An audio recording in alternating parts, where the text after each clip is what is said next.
साथ जिएंगे। दियाले किसके, दीवाने किसके, नारे तकबीर।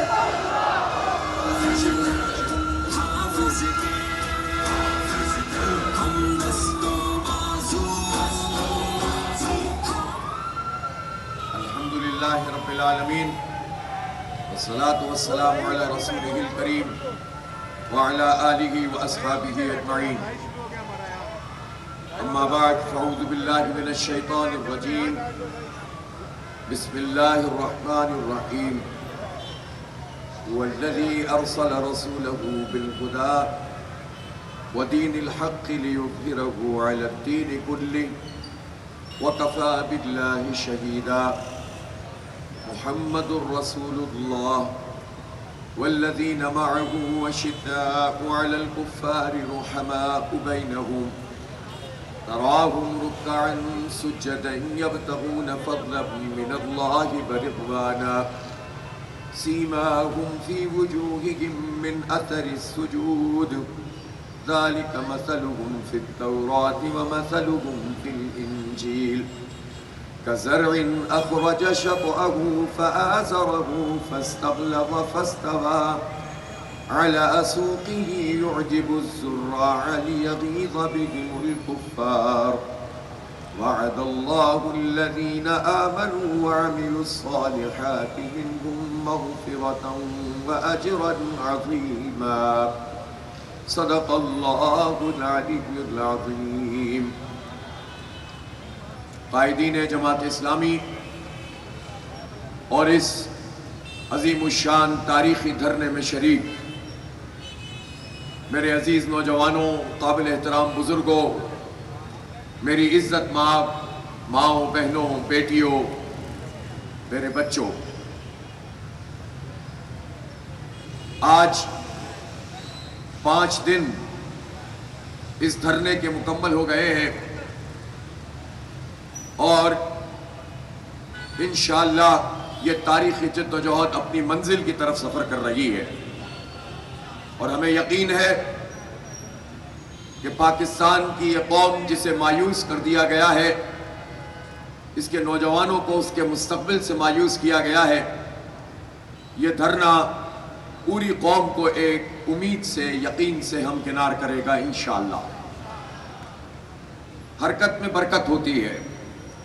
आप घर बैठे रहें, आप जद्दोजहद ना करें और महज सोशल मीडिया को इस्तेमाल कर लें, अगरचे वो भी एक बड़ा प्लेटफॉर्म है बात को पहुंचाने का, शऊर को परवान चढ़ाने का, नज़रियात पे गुफ्तगू करने का, हालात पे तबसरा करने का और अपनी कम्युनिकेशन को बढ़ाने का।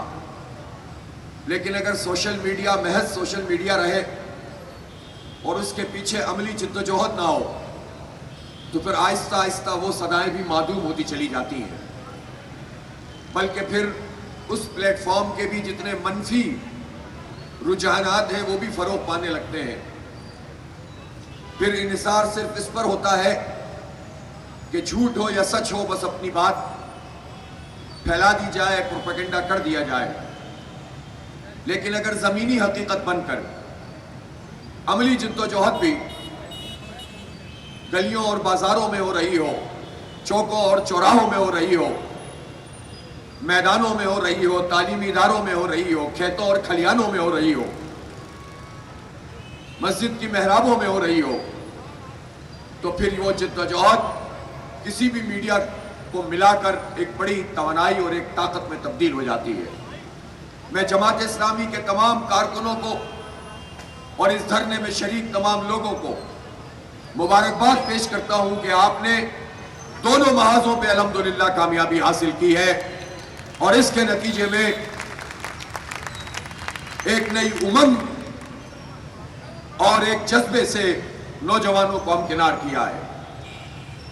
हम ये धरना इसलिए देने आए कि हम ये चाहते हैं कि ये हुकूमत जो प्रोपेगेंडा करके अपने हक में एक राय बना चुकी है और हमें उसका रिफ्लेक्शन नजर आता है जब मीडिया के एंकर्स हमसे इंटरव्यू करते हैं تو ان کے سوالوں میں سے ایک لازمی سوال یہ ہوتا ہے کہ آپ کی بات تو بالکل ٹھیک ہے، یہ مسئلہ تو ہر گھر کا ہے، مہنگائی کا عذاب بہت مسلط ہو چکا ہے، بجلی کے بل ناقابل برداشت ہیں، آئی پی پیز واقعی خون نچوڑ رہی ہیں، تنخواہ دار طبقے کے اوپر جو نئے ٹیکسز کا سسٹم بنایا گیا ہے یہ کسی صورت میں بھی درست نہیں ہے، پیٹرول کی قیمت بھی بڑھ گئی ہے، اشیاء خورد و نوش اس کی قیمت بھی بڑھ گئی ہے، تاجروں کے لیے بھی مشکل ہو گئی ہے، مزدوروں کے لیے بھی مشکل ہو گئی ہے، کسانوں کے لیے بھی مشکل ہو گئی ہے، صنعت کاروں کے لیے بھی مشکل ہو گئی ہے۔ لیکن پھر وہ سوال یہ کرتے ہیں کہ یہ سب تو ٹھیک ہے لیکن حکومت بیچاری کرے تو کیا کرے؟ وہ تو کچھ کر ہی نہیں سکتے، اس لیے کہ ہم تو آئی ایم ایف کے پروگرام میں شامل ہو چکے ہیں، اور جب ہم آئی ایم ایف کے پروگرام میں شامل ہو گئے ہیں تو پھر کیسے ممکن ہے کہ ہم اس کے خلاف کوئی قدم اٹھا سکتے ہوں؟ لہٰذا ان کے سوال میں ہی یہ ترغیب پنہاں ہوتی ہے کہ صبر کر لو، شکر کر لو، اس ظلم کو تقدیر سمجھ لو اور خاموشی سے اس ظلم کو سہ لو کہ پاکستان میں اس سے نکلنے کا کوئی راستہ موجود نہیں ہے۔ یہ کتنی خطرناک صورتحال ہے جو سوالوں کی صورت میں ہمارے سامنے آتی ہے، اور حکومت کی یہ کامیابی ہے، اس حکمران طبقے کی یہ کامیابی ہے، یہ چند گنتی کے لوگوں کی یہ کامیابی ہے کہ 25 کروڑ لوگوں کو وہ یہ قائل کر رہے ہیں کہ یہ ظلم جو تم سہ رہے ہو یہ تمہاری تقدیر ہے، اس کو قبول کر لو۔ تمہارے بچے جو تعلیم سے محروم ہیں یہ تمہاری تقدیر ہے، اس کو قبول کر لو۔ یہ جو مہنگی مہنگی فیس ادا کر کے اپنے بچوں کو تم تعلیم دلاتے ہو بلکہ تعلیم خریدتے ہو، یہ تمہاری تقدیر ہے، اور کوئی معیاری تعلیم ریاست یا حکومت کی ذمہ داری نہیں، وہ یہ باور کرانے کی کوشش کرتے ہیں۔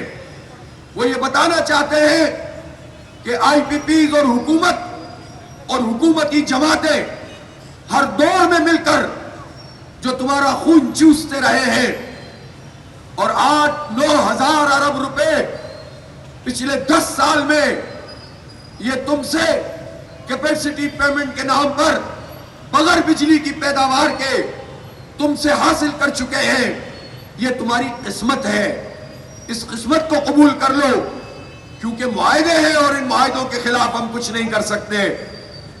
تو یہ جو زہر اتارتے ہیں اپنے پروپیگنڈے کے ذریعے، میں ان سے یہ کہنا چاہتا ہوں اور 25 کروڑ لوگوں کو یہ پیغام دینا چاہتا ہوں کہ یہ ٹوٹل فراڈ ہے، یہ جھوٹ ہے، یہ دھوکہ ہے کہ کچھ نہیں ہو سکتا۔ میں آپ کو بتاتا ہوں کہ کیا ہو سکتا ہے۔